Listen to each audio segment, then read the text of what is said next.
Que signifie pour un homme d'être sage? Que signifie cela?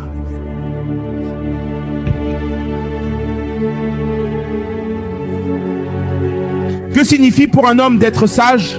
N'est-ce pas qu'il est un détenteur des conseils et des jugements des sessions de cour au ciel? Il y a des endroits où il décide des choses qui vont se passer.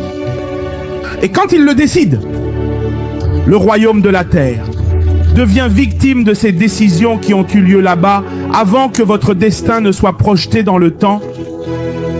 Il y avait des concessions qui ont été mises en place et ils ont commencé à délibérer et ils ont dit: comment pouvons-nous accorder quelque chose qui a la capacité de changer le cours des événements dans votre famille?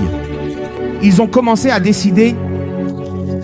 Les anciens s'assoient, les sorcières s'assoient, les anges s'assoient et le Père s'assoit et dit: apportez des arguments solides. Est-il temps d'apporter une intervention dans cette famille? Comment pouvons-nous le faire passer en cachette? Ils disent: pourquoi ne pouvons-nous pas cuisiner un destin? Pourquoi ne pouvons-nous pas cuisiner un destin et l'appeler Sarah? Pourquoi ne pouvons-nous pas cuisiner un destin et l'appeler Sarah? Donc tu es apparu sur terre comme une excuse pour que Dieu intervienne dans ta famille. Tu n'es pas une jeune dame. Tu es une arme. Tu es une arme de destruction massive. Tu es une arme de restauration. Vous êtes une génération de réparateurs de ponts. Ceux qui se lèveront et répareront les choses qui ont été perdues au fil des ans.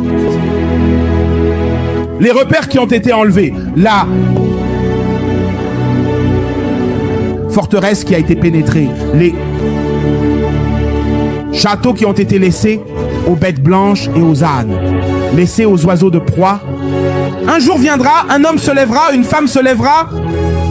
Et il sera une excuse pour que Dieu répare les ponts, les endroits où Satan se tenait. Dieu veut oser, mais Satan est là maintenant. Et il parle comme s'il était Dieu. Ton destin n'est pas vain. Et c'est pourquoi tu vas insister.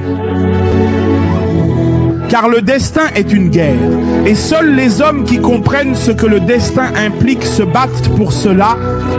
Ils se tiennent là aux portes et insistent pour que les lettres, les choses codées, le script, les choses écrites dans ces sessions de cours soient établies. Donc, quand nous nous levons et insistons pour dire que nous serons grands, ce n'est pas parce que la grandeur est quelque chose en soi, c'est parce que cette croix a écrit. Ce qu'il faut pour que Dieu envahisse, pour que Dieu entre encore une fois, c'est de se lever par toi. Tu dois insister, Dieu doit se lever par moi.